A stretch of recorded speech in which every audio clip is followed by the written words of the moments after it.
Ready for the next group? This is a group advisory, so. Yes, we're ready. All right. Yep. No, I got it.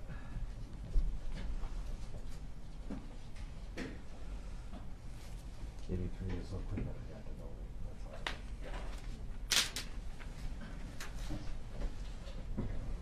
That's all right, come on in and have a seat anywhere.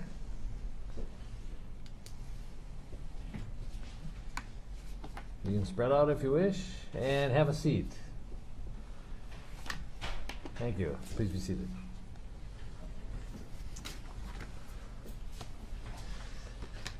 Well, first of all, can you all hear me? Give me a thumbs up if you can hear. Excellent. Okay. Because we do have hearing assistance devices if they're necessary. Well, first of all, my name is Pete Cahill, and I'm one of the judges of the district court, and you have been summoned as potential jurors in this case, which is the state of Minnesota versus Derek Chauvin, which is a criminal case related to the death of George Floyd on May 25th, 2020. A person charged with a crime has a right to a fair trial before an impartial judge and an impartial jury. In order to make sure the jurors who are selected are impartial, the law provides that the court and the attorneys for the parties may ask questions to all prospective jurors, which must be answered under oath. First of all, thank you for filling out and returning the questionnaire that was mailed to you. Your contribution to the serious and important matter at hand is best served by continuing to provide full and complete and honest answers to the questions that you'll be asked today. Those topics will follow up on issues from the questionnaire and possibly other topics. After the questioning is over, the attorneys will have the right to excuse some of you from service on this jury, and I may excuse others of you for what is called cause. In either case, it does not mean that you are not a fair person, and you should not take offense in being excused. I also ask that you not take any offense at any question you might be asked. We must pry, to some extent, in order to explore some opinions you might hold or experiences that you've had that might affect your ability to serve in this case. The defendant, Mr. Chauvin, has been charged with murder in the second degree and manslaughter in the second degree. Now, in the normal course of a trial, charges might be added to or subtracted from these charges, but those are the charges as it stands today. To the charges, the defendant has entered a plea of not guilty, which is a denial of each and every material allegation in the charges. I'm now going to have the participants introduce themselves and ask you later if you have any acquaintance or friendship or professional relationship with anybody in the courtroom, beginning with the state. Thank you, Your Honor. Good afternoon, everyone. My name is Steve Slisher, represent the state of Minnesota. Hello, my name is Christina Marinakis, and I'm assistant to the prosecution. Hello, everyone. My name is Keith Ellison, and I represent the state of Minnesota. Good afternoon, Erin Eldridge for the state of Minnesota. Yeah, Mr. Nelson, if you'd introduce your client and yourself. Good afternoon, ladies and ladies. My name is Eric Nelson, along with my colleague Amy Voss. We represent the defendant, Derek Chauvin. All right, thank you. Anybody recognize anyone who has introduced themselves? And raise your hand if the answer is yes. Anyone know anybody else from the Minnesota Attorney General's office, including some attorneys who might be appearing in this case but are not in the courtroom today, including Assistant Attorney General Matthew Frank, Jerry Blackwell, or anybody else who works at the Minnesota Attorney General's office? Okay, no hands. Anybody who you might know from Mr. Nelson's law firm or had any dealings with his law firm? Okay. You have been given a copy of a list of potential witnesses.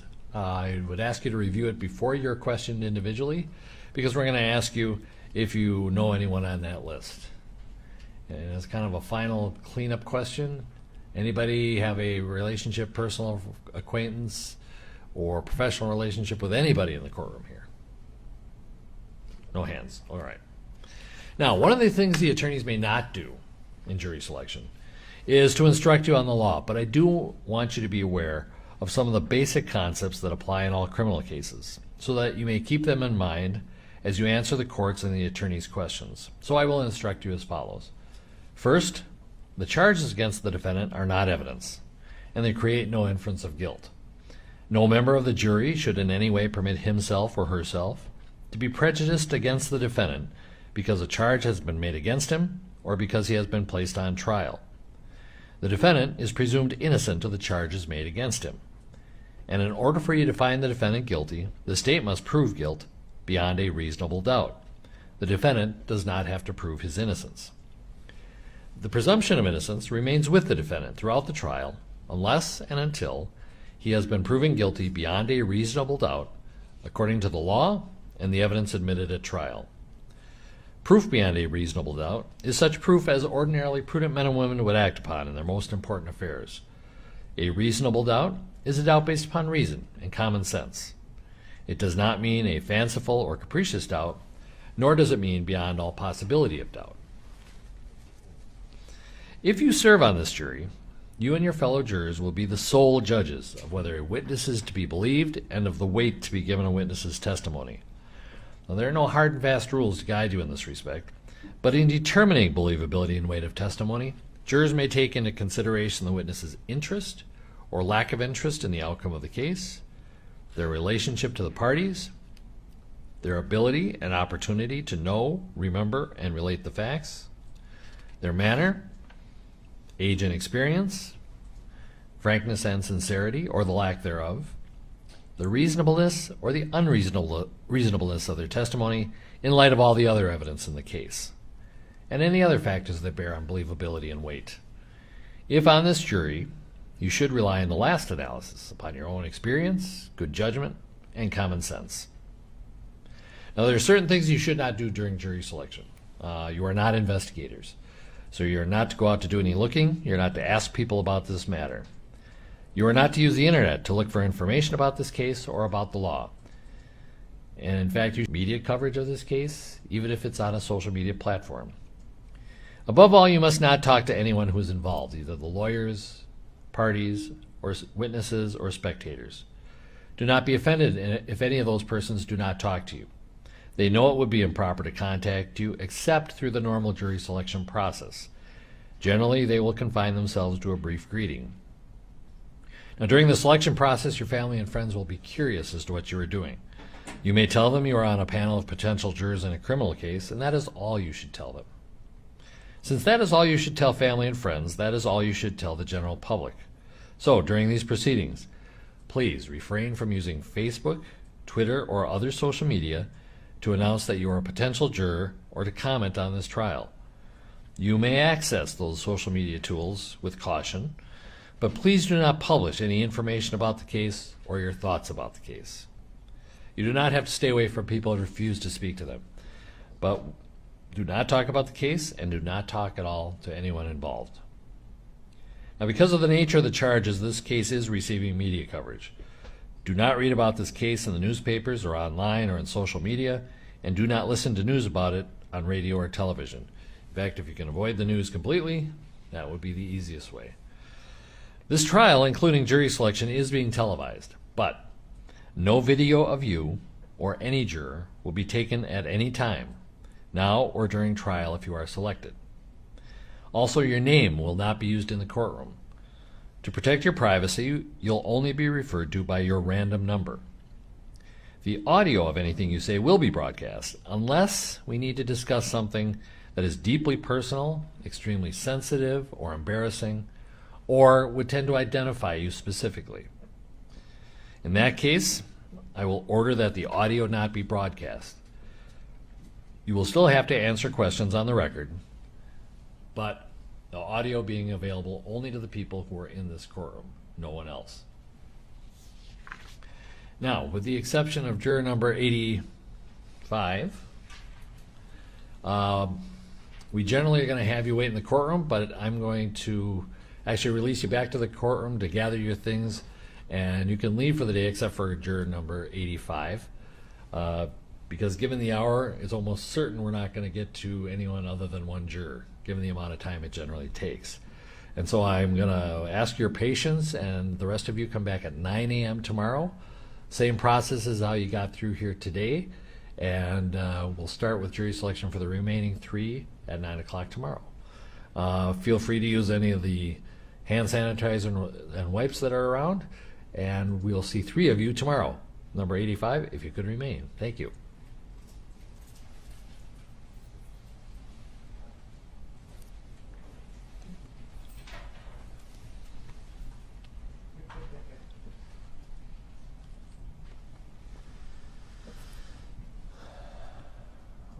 And Juror 85, if you could come on up here.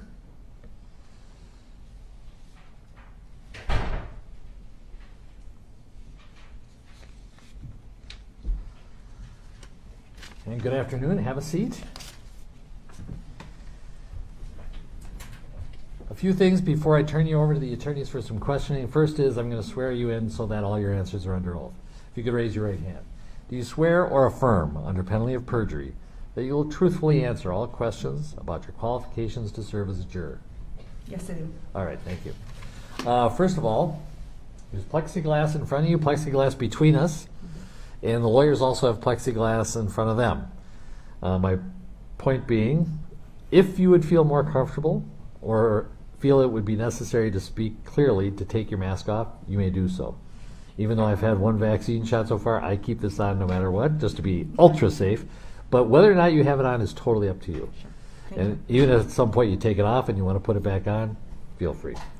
In either case, mask on or mask off, I ask that you, and that's probably about perfect on being close to the mic, because we want to be able to hear you. So don't get too worried about it, because I'll move you if necessary. But I think you're going to be just fine. So with that, let me thank you first for filling out the questionnaire. It gives us a good basis to start from. And is there anything, first of all, was everything true on that questionnaire? Yes.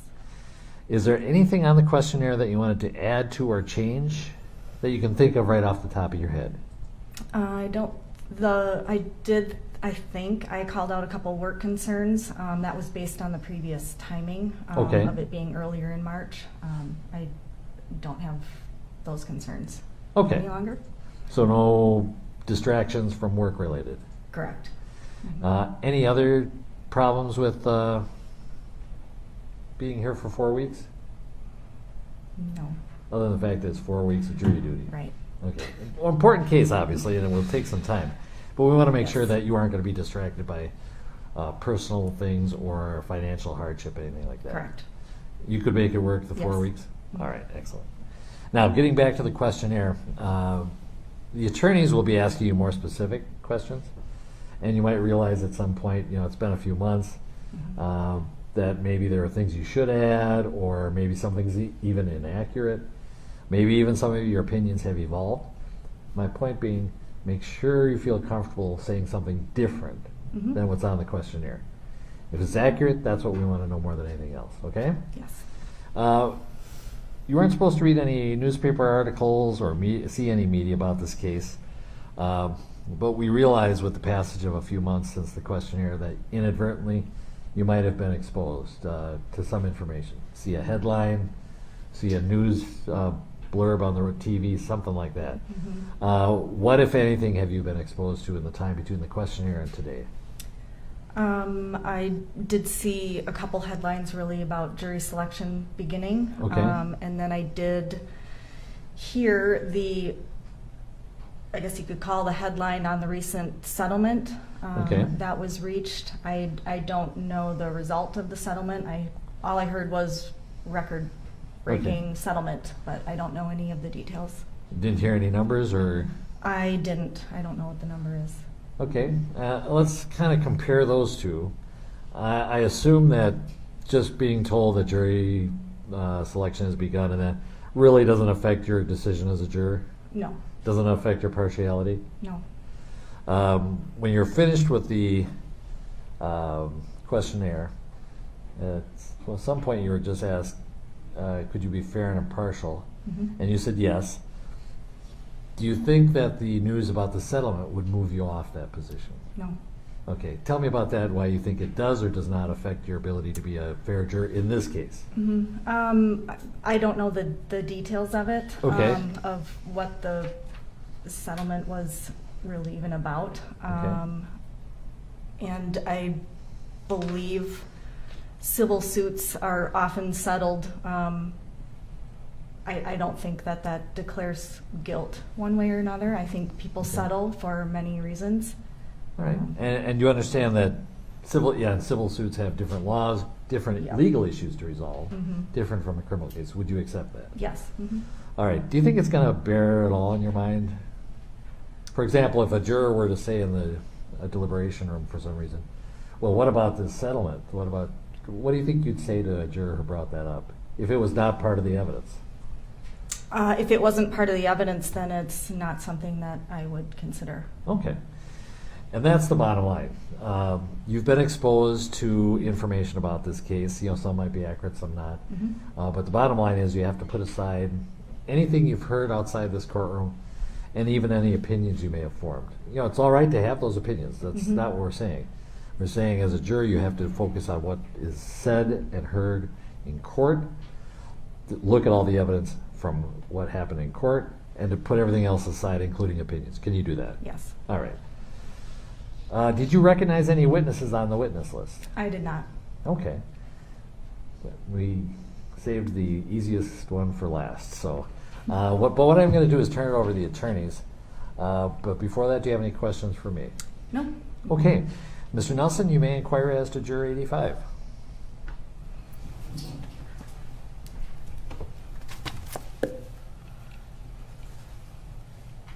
Good afternoon, ma'am. Good afternoon. Thank you for being here. Thank you for your patience, and thank you for taking the time to fill out your questionnaire.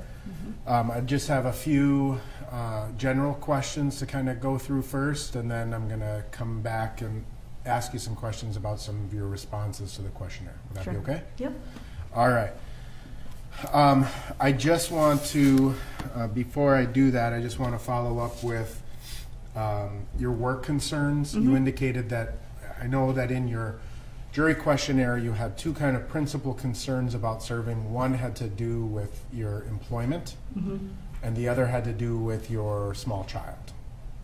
Yes. Okay. So in terms of your employment, you one of your concerns was that you weren't going to be paid because you're some type of consultant, not identifying the nature of your job. Is that correct? I personally will be.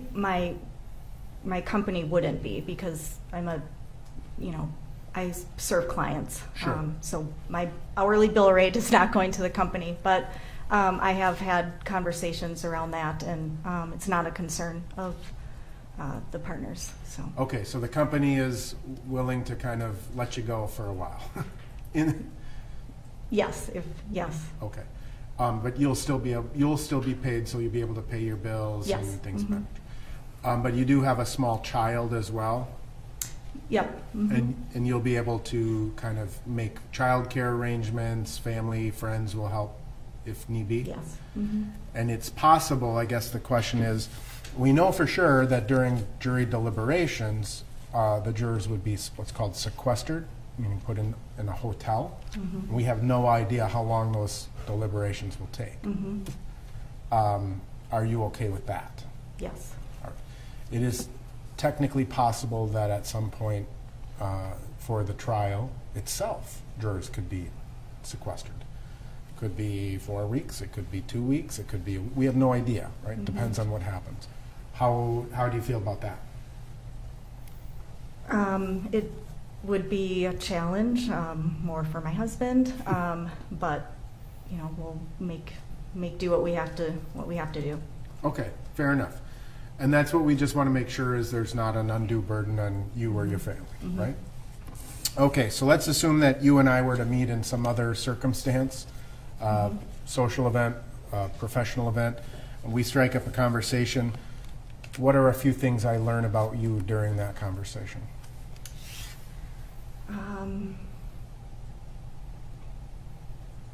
Probably what we've already covered. I'm a working mom and a wife, and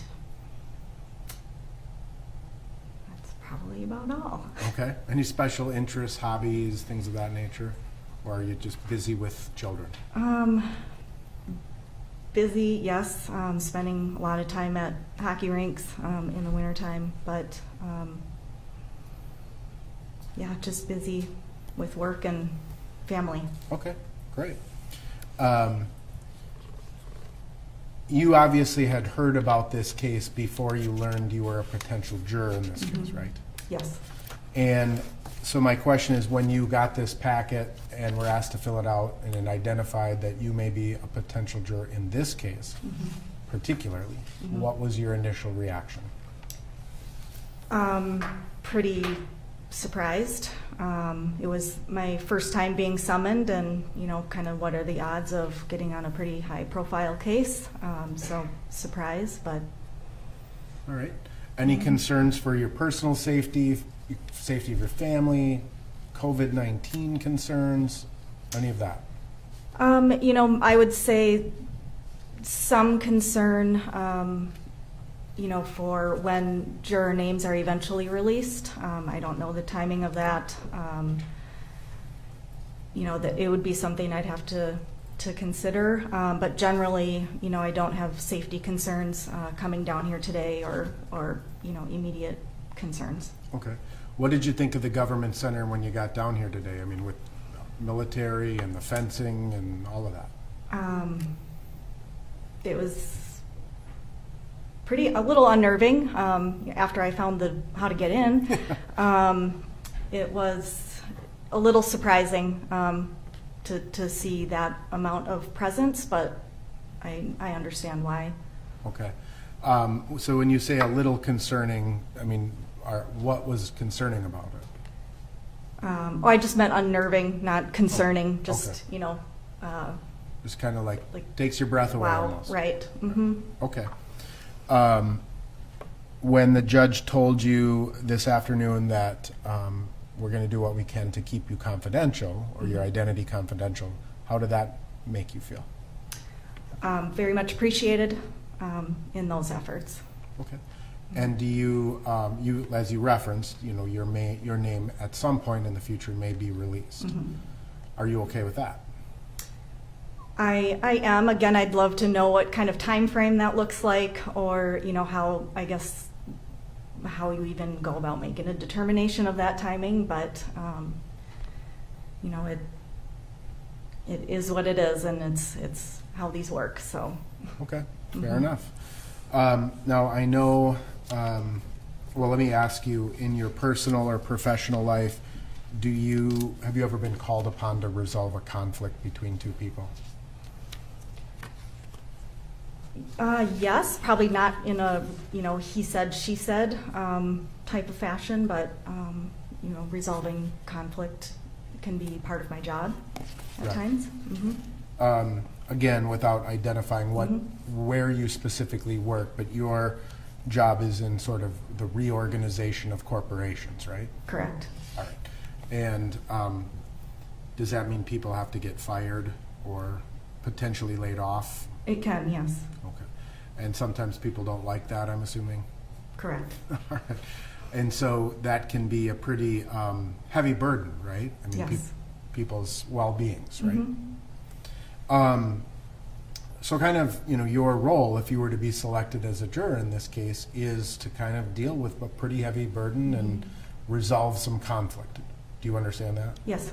So drawing from your personal or professional experience, what tools do you bring to the table to help, muddle through the evidence and resolve conflict amongst jurors? Mm-hmm. A lot of listening, obviously, to hearing all sides and all perspectives, all opinions, asking a lot of questions to try to kind of get at the root of differentiating what an opinion is versus what fact might be.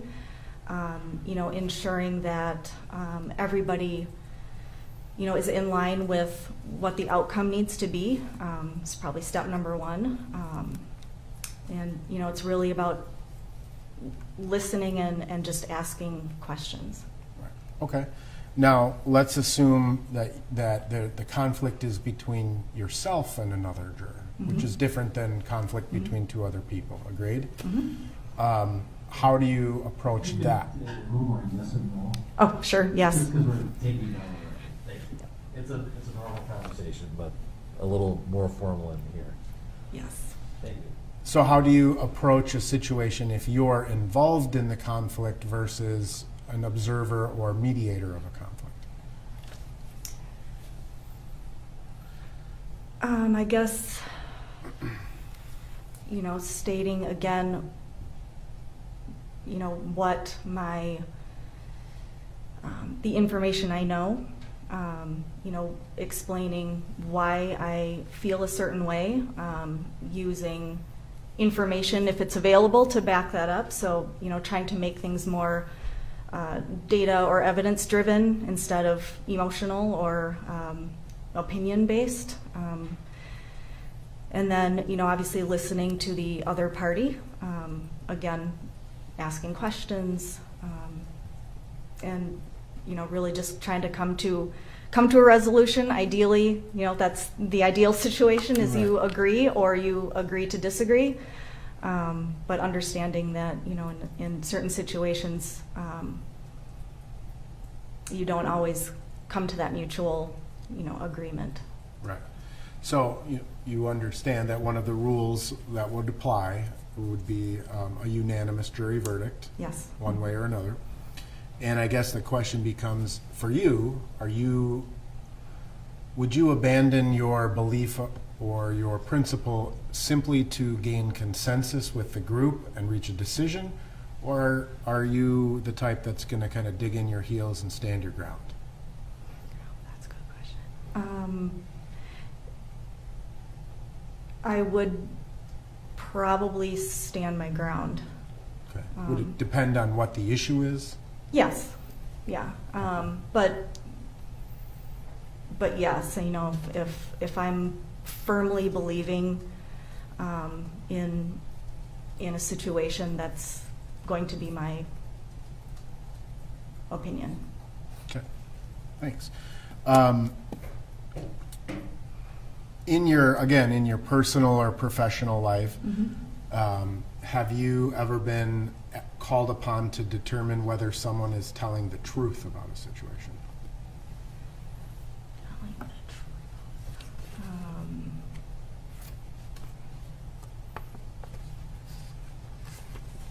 Not in my professional life. Maybe trying to think of a situation with my child that may have come up. Sure. Well, I think that's a good example, right?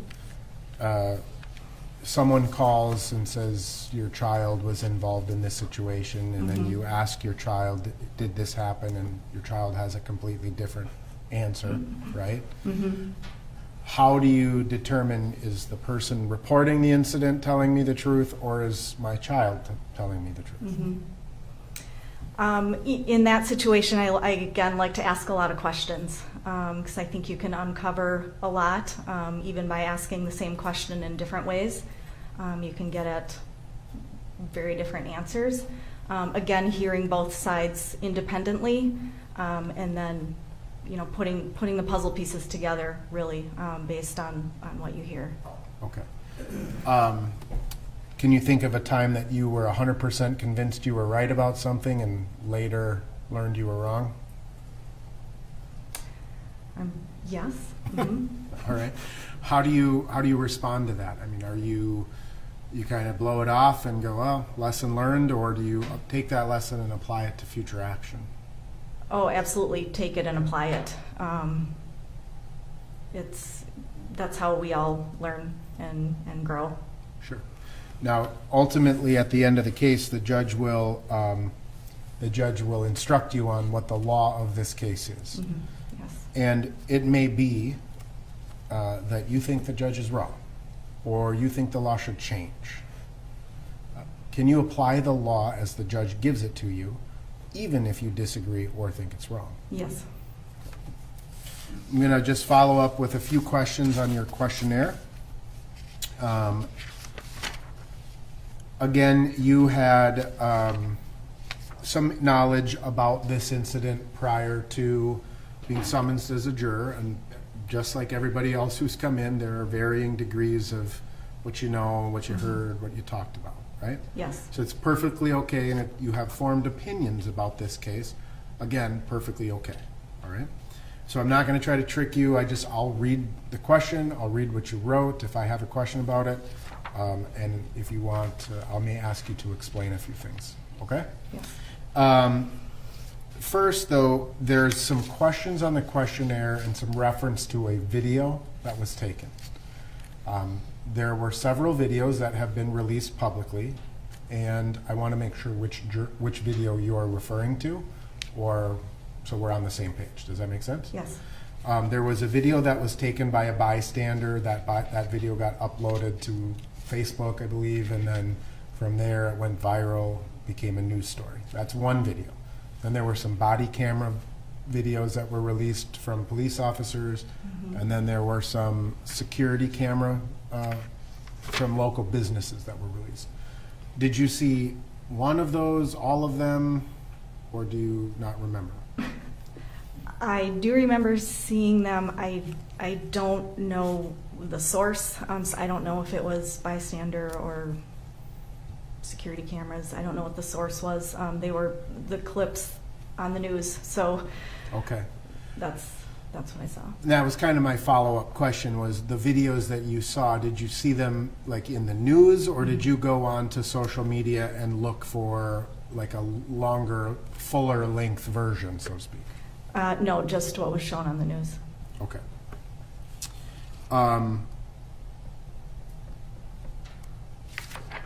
You were asked, I think generally we're probably talking about the same video. It appears to show Mr. Chauvin and Mr. Floyd's arrest, right? Yes. You indicated that you had seen those videos 6 or more times. Is that because you saw it so frequently on the news, or because you watched it intentionally 6 or more times? Due to the news. Okay. Now, you were asked if you had formed a general impression of Mr. Chauvin, and you indicated that it was somewhat negative. And when asked why, you wrote, "They appeared to take little action despite the pleas of George and bystanders." So I guess the question is, what was it that caused you to have this negative, somewhat negative opinion about Mr. Chauvin? It was really just my perception of what I saw on the news. Right. Did you ever do any sort of investigation to kind of look what happened before, what happened after? I did not. And the question ultimately is that, you know, during the course of this trial, evidence will be presented. Witnesses will testify. There may be exhibits. If we're talking about a four-week trial, it's going to be a fairly sizable number, right? Can you put what you saw kind of to the side and judge this case exclusively on the evidence as it's presented in court? Yes, believe so. Okay. Is it a yes or I believe so? Yes. Okay. All right. And you understand under the law, Mr. Chauvin is presumed innocent. Yes, I do. So you can start kind of with a clean slate, ground zero, presume him innocent. Yes. And will you do that? Yes. You were also asked about your general impression of Mr. Floyd. You wrote neutral. And when asked why, you said, "I only know that George died as a result of this encounter. I do not know what his actions were prior to this taking place." Did you ever learn anything about what happened before? I did not. Okay. And you indicate that you knew he died as a result of this encounter. Did you form an opinion that Mr. Chauvin was responsible for Mr. Floyd's death? No. I never heard, what a cause of death was. So ultimately I don't know the answer to that question. Okay. And ultimately, much of the evidence that is admitted in this case may center around that very issue. So again, you can listen to the evidence as it's presented in court and make your decision based on that, and not any opinions or information you may have learned beforehand? Yes. You were asked whether you or your friends, your family members, or coworkers had discussed this matter, or whether you had posted any opinion online. Do you recall? I've not posted about it online. The only conversations I had with coworkers were really just checking in with how people were feeling, mainly after the riots were happening downtown, just checking in on people, making sure everyone was doing well. say, do you have friends or coworkers that live in the downtown or in the general area where the riots were taking place? Yeah, a few coworkers. Mm-hmm. And so were you more concerned for their physical safety, and that's what you mean by Yes, checking in? yeah. Okay. Well, that leads into the next question. One of the questions you were asked about whether there was a negative or positive effect as a result of the protests that occurred after Mr. Floyd's death. And you wrote both. I think there are both negative and positive effects that have resulted. Can you tell me what the negative is and what the positive is? Sure. Negative was, obviously there was a lot of damage done to businesses and probably homes, destruction and, fires and that was obviously negative. The positive things that I see that came out of it were, really giving people a voice that maybe didn't feel heard, and getting people rallied around some of the issues that they feel they face today. Okay. And you understand ultimately this trial is not about broader social issues. Yes. And regardless of your opinion on those, do you feel you can be a fair and impartial juror? I do. And you would base your, again, decision on the evidence and not your perception of whatever social issues may exist. Right, yes. You were asked or presented with a series of statements, just sort of blanket statements, and you were asked to rank your opinion from the range of some strongly agree to strongly disagree. Do you remember that generally? Yes. And ultimately, I'm going to just cover a couple of these with you. One of the statements reads, blacks and other minorities do not receive equal treatment as whites in the criminal justice system, and you somewhat agreed with that statement. Can you explain why you somewhat agreed with that statement? It's really just a perception that I have based on, what I hear. I have no data or information to back that opinion up. It's really just, what you hear in the media. Sure. One of the questions was about the media, and it said discrimination is not as bad as the media makes it out to be, and you had no opinion of that. I mean, so the media, like, do you think the media conflates it or understates it? I don't know. Okay. You were asked whether police in your community make you feel safe, and you checked that you strongly agree with that. Yes. And you were asked about your position on defunding the Minneapolis Police Department, and you took no opinion. Why? Honestly, I don't know enough about that to have an opinion. I'm not sure exactly what it means. Okay. Or what effect that would have on the police. Okay.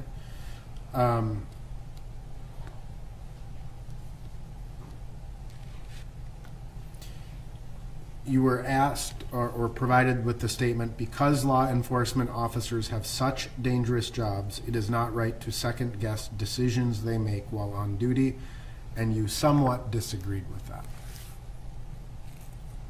Why? Police officers are human. They're not robots that are programmed to all behave in the exact same way. So I feel like, as humans, they can make mistakes as well. And, if there's a case in which people feel like anyone was mistreated in any way, I think they should be asked about it, and asked to explain why any certain events took place. Okay. You were asked a couple of questions about both Black Lives Matter and Blue Lives Matter. You took a neutral response to both, and you wrote, I do not know enough information about this cause to have an opinion based on facts? Yes. I mean, do you have an emotional response to either of those causes? I don't. You were asked, or you identified that you have some relatives who work in the medical profession. Mm-hmm. Yes. If you were to be a juror on this case, would you, and you hear medical testimony, would you call your relative and say, hey, this is what they're saying, what do you think? Teach me about how this works? No. Okay. You were asked a series of questions about your opinions regarding the justice system, and one of the questions reads, do you believe our criminal justice system works? Why or why not? And your response was, I believe it works, but there's room for improvement. Where do you see there's room for improvement?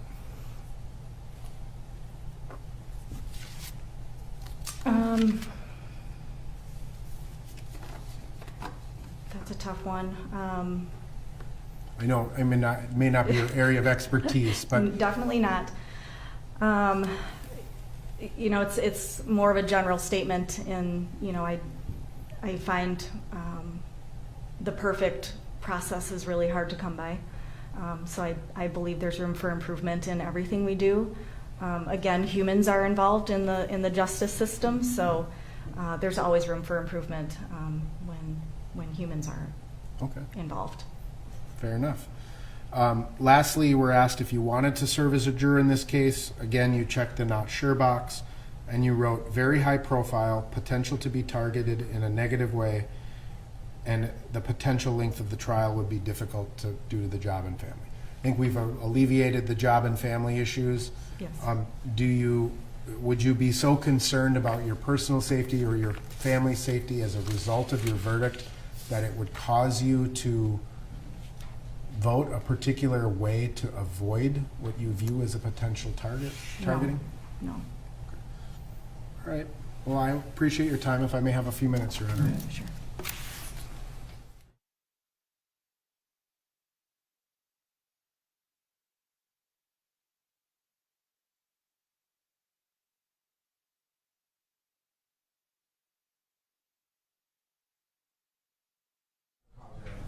Mr. Slusher.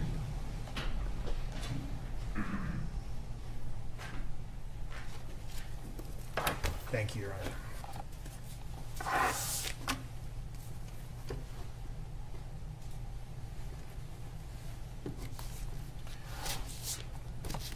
So, juror number 85, you listed that you previously lived 18 years in an unnamed river town.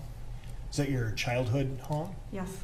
And then you left the state of Minnesota for some period of time. Is that right? Yes. Lived in Wisconsin. Did you just go across the river? Did you go far? Not too far, just for school. Okay. So when you were living in Wisconsin, were you kind of in the western Wisconsin area? Yes. Okay. Reading your job description, I don't want you to give away where you work specifically, but help me understand what exactly do you do as a organizational management consultant? What does that mean? So generally I help organizations transition through change, and that change could be any number of things. It could be organizational change, it could be large transformations, they could be digital or technology type of changes. So I focus more on the people side of getting people to change behaviors, ways of working. There could be a lot of things involved in that. There could be org design work, there could be shifts in where people work, how they work. So it's really helping organizations, typically leadership teams of those organizations, just navigate through times of change. So give me an idea of the size of your clients, not how many you have, but like the organizations themselves. That varies pretty greatly. I work with some local companies and all the way up to global companies. Okay. And the types of change that you're helping them navigate, that could include technology changes, implementing different things to make them more efficient? Is that Yep. Mhm. okay? And personnel changes as well? Yes.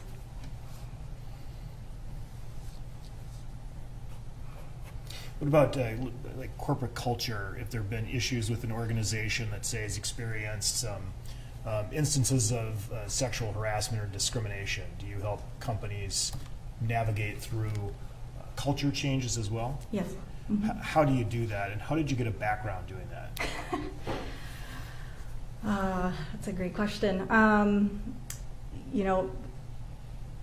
Starting with background, it was kind of an evolution. You start, or my career path anyway, started more in the probably technology side. You kind of get good at that and get good at, making or helping organizations move in a new direction. And then it just evolves over time with experience. You kind of work into more of the complex issues or things that face companies, like culture. It's not, yesterday you press the B button and tomorrow you press F. That's pretty straightforward. But when you're talking about culture, it's pretty significant in getting people to really change their mindsets and how they think about the work they do. And can you just describe a particular challenging culture change climate that you've helped a company navigate? I worked with a company who was not performing, was underperforming pretty significantly to the point where they were looking at closing, which would have affected thousands of employees. And we did a lot of things around, there were obviously a lot of efficiency, things that needed to kind of be implemented. But with that, we also needed to help shape people's thinking around how can we as a company be more efficient? Do I need to do X, Y, and Z? Do I need to always travel to go see various partners? So just really getting people to think more in a cost-conscious, effective manner. Really getting employees even down to what I call line-level employees of what can you do in your day-to-day work that can help. What's slowing you down? What's getting in your way? How can we make this more efficient? So really engaging the whole company at all levels. It wasn't just a CEO saying this is what we're going to go do. It was really engaging everybody in having a voice in what that looked like. That actually sounds really hard. It sounds like a hard job. It is. Yeah. So you're trying to, not just have a CEO say, this is what's going to happen. We need an attitude change. Here's what your new attitude is. Right. You're trying to get people to kind of buy in. Yes. Have you then, in a larger organization, I'm assuming you've had to work through areas of diversity and inclusion in order to get buy-in from all members of the organization? Diversity and inclusion in particular as a... Yes. I have not played in a D&I specific work. How are you, I guess, in helping an organization through any kind of change, able to get buy-in from all members of the organization, no matter what their role or background is? It really starts with identifying, who is it that we need to move and how does that impact what they do today. And a lot of times you identify multiple different groups. Not everybody's the same. So you have different groups within a company. You might have people that have been there for 50 years, and changing the mindset at that point is going to be very difficult. You might have someone that's just joined 6 months ago, and it's not going to be as hard for them. So making sure that you understand kind of, I guess, the demographics of the company and the employees we're working with. And then, tailoring the approach you take to each of those groups, also involving them as much as possible in, what does the future look like? And again, giving people a voice to be part of it, and if they're able to be part of something like that and feel like they're heard, and are able to. It gives them a sense of ownership in it, and also in seeing it be successful. Thank you. I'm going to shift topics a little bit here and ask you if you've ever known anyone, had a close friend or loved one or family member who struggled with drug addiction or alcohol addiction. I don't. Yeah. Do you have an opinion, if you were to hear about a person who, say, struggled with drug or alcohol addiction, would you have an opinion about that person? That maybe, say, for example, some people might say if you are taking illegal drugs and something happens to you, you have yourself to blame. What do you think of that statement? I disagree with that statement, and I'm not an expert, but I believe there are addiction is addiction, and I don't think a lot of people necessarily choose to. No one would choose to have addiction, I would assume, as part of their life. So no, I wouldn't make a judgment on that. Okay. You also indicated that you have a pretty strong faith in the police in your community. Yes. You agree?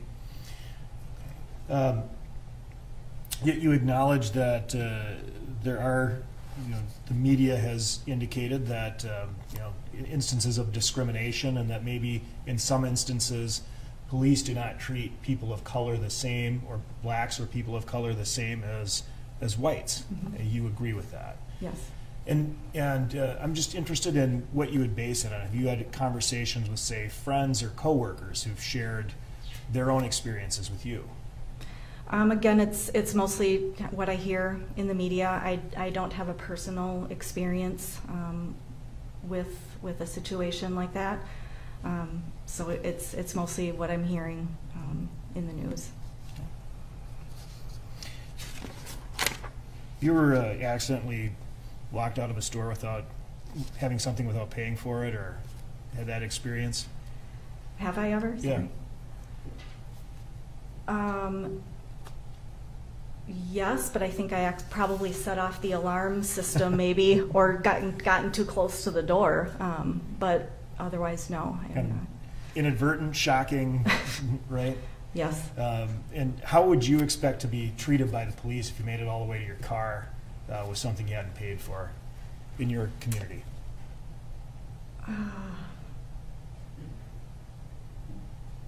would I expect to be treated? I guess respectfully, and probably questioned. Did I mean to exit the store with this, or why do I have this and I didn't pay for it? And do you feel that you would cooperate with the police? Yes. And do you think that's an important thing for someone to do, to cooperate with the police when you're interacting with them? Yes. And some people might say that if you don't cooperate with the police and something happens, then you have yourself to blame. You should have cooperated with the police. What do you think of that statement? I would generally agree with that statement. Okay. And why is that?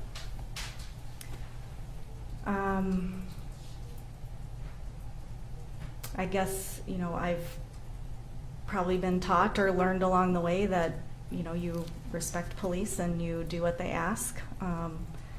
I, again, don't have any personal experience with that, but so anyone, that chose not to, do something a police officer asked, and then experienced any repercussions from that, it's the same if I was speeding and I decided not to pull over. If there's a police behind me with his lights on and I decide not to pull over, that's on me. Mm-hmm.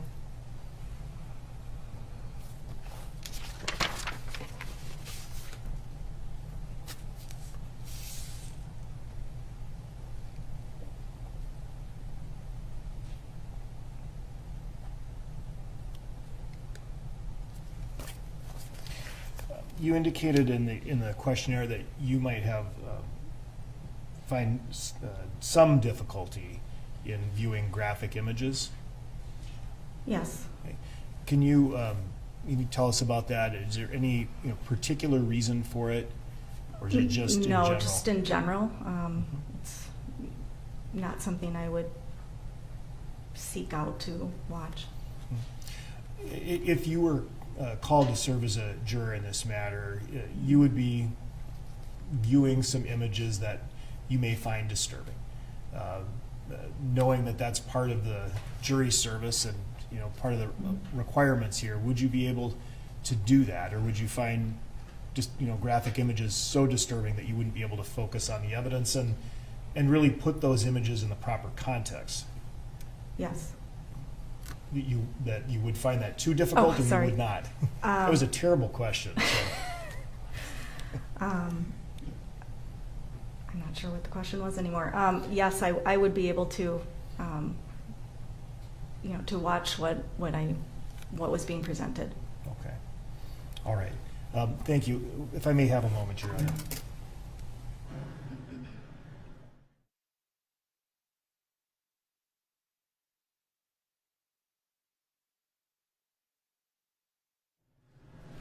Thank you. Oh.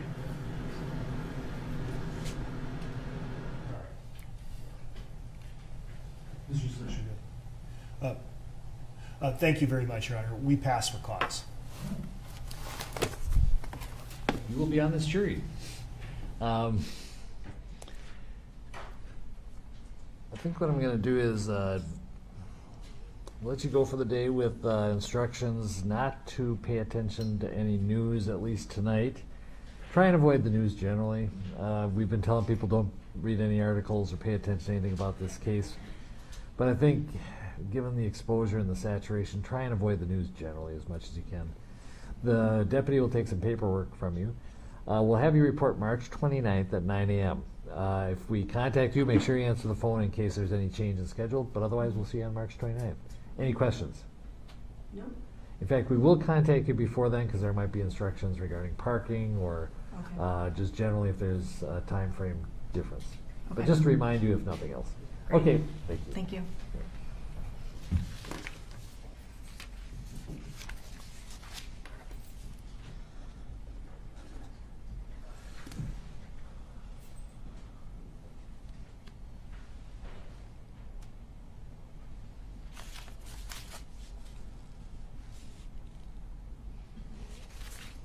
All right, sir.